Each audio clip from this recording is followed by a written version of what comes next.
Okay, we're back again.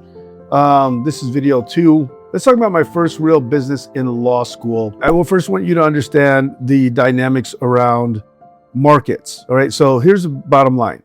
Pain creates demand. Urgent problems monetize fastest. The market pays for relief. This is what you want to understand. I'm going to get right to it. The market is actually paying for relief, all right? And students begin to understand, you're gonna have to begin to understand inside of the work that we're gonna do together, cavity paying business models. So if I could do it again, somebody asked me, Marty, what would you do again if you started all over again and you didn't have any of the talents that you have or any of the interests? I would be a dentist. You know why? Because it satisfies all of these things. They go to work 9 to 5. They don't even do that. Most of them just have a practice that gets run with dental hygienists and the whole nine and all the things. And they actually get to have other dentists who are going to run their business for them. I mean, I think it's fantastic. But here's what happens. They have pain. The pain creates demand, right? I don't know about you. I don't love getting teeth cleanings. Let me tell you something. If I have a cavity, I'm there. I clear my schedule. I do whatever I have to do to get to the dentist. Urgent problems monetize fastest because people are going to deal with their urgent problems. And the market pays for relief. I certainly do. And so do you if you check in. So you want that kind of cavity level pain. Does that make sense? So let's get to it. My first successful business coming out of law school was, well, it wasn't even coming out of law school. It was in law school. I accidentally discovered one of the most important business principles in the world when I started my document preparation company. And that's pain creates demand. There's a guy named Bruce, I forgot his last name right now, but he actually taught me SEO. This was back in 2002, when I was in law school. Yeah, I just dated myself. And he set me up, he built my website for me. It was the first site I ever had. And he built my website for me. And then he set up SEO. And then people were like, I didn't even run ads. They were just finding me, Googling to try to get relief from debt.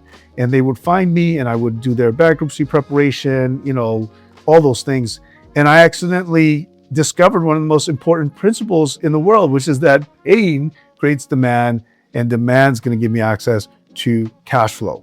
So I was solving problems people desperately needed solved, and they needed solved now. And I tell you what, I did well. I did 6 figures, through this. It wasn't even a thing. It wasn't even hard, man. I went to Italy on a trip with my then love affair or whatever it was, girlfriend, you wanted to call her. We were in Italy and I was doing these while I was there, making thousands of dollars in a very short time while we were traveling for the summer in Italy. That was pretty cool. All right, so here's the problem. Most entrepreneurs build businesses around passion alone. So do I, by the way, but it's passion alone is the problem. They create things nobody urgently needs and they package them in ways that people don't urgently need them. They struggle to get attention and buyers. They try to convince people to care. The market moves fastest when pain already exists. So the market moves fastest when pain already exists. If you want to make money, you got to do that. And guys, let me tell you something. When you start a business, we talk about this all the time. You need gasoline. You don't need logs. Does that make sense?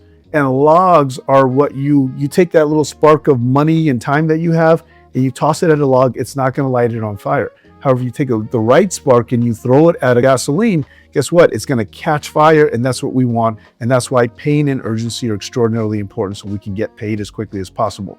Does that make sense? So I focused on divorce documents, focused on bankruptcy documents. I utilized SEO-based acquisition strategies, targeted people already searching for help, built a consistent 6-figure business, and didn't fully understand the underlying principle at the time, but I just saw it work and it worked well. Yeah, and honestly, when I was done with law school, I was like, man, what am I going to do here? Because I'd have to choose to be a lawyer or I was going to choose to do this. And honestly, it was a tough choice because I was already doing pretty well with this. Obviously, I chose to be a lawyer first and then moved on from there.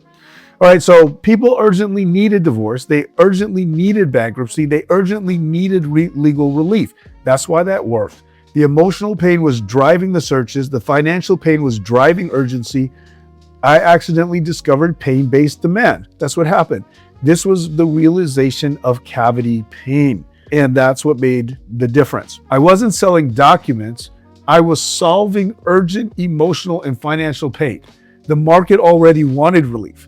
I didn't need to create demand. I entered existing demand and simply inserted myself in the middle of it. Does that make sense? And that's what you're going to do as well. Here's a business lesson. Rich businesses solve painful problems, period. The stronger the urgency, the easier the sale. And people pay for certainty and relief. Pain compresses decision-making time, which is what we want because we need to get paid now. We need money now for cash flow. And emotionally activated markets move the fastest and are going to make us the most money. Does that make sense? So for me in this, divorce is emotional survival pain. It's got to be moved immediately. Bankruptcy is financial survival pain. Nobody wants documents. They all just want relief. They want certainty. They want the pain to stop. And that's what I gave them. So in implementation, stop asking what business should I start? Start asking what painful problem already exists. Identify problems people are actively searching to solve and identify where emotional urgency already exists. Does that make sense? And approach your business. Some of you already have the business. Well, you can still use it in a way that's going to work. So when I even work with, like for instance, fencing companies, you're going to hear me talk about fencing companies because I took a fencing company like super high. We were able to create like 100x returns on their ad spend. Yes, 100x. That means they put $500 in, they make $70,000, $66,000, or they put $1,000 in, they make over $100,000 in the month in 30 days. So I was doing that, but we were using pain. So the market rewards solved pain. I accidentally discovered that painful problems create demand automatically. The businesses that grow fastest solve problems people can't emotionally ignore. And I wasn't selling paperwork, I was selling relief, and you are going to do the same. So those are the final takeaways. Understand this, we're going to find a way to find your pain that you can solve because that's the fastest way that we get to get you to money. All right, talk to you soon.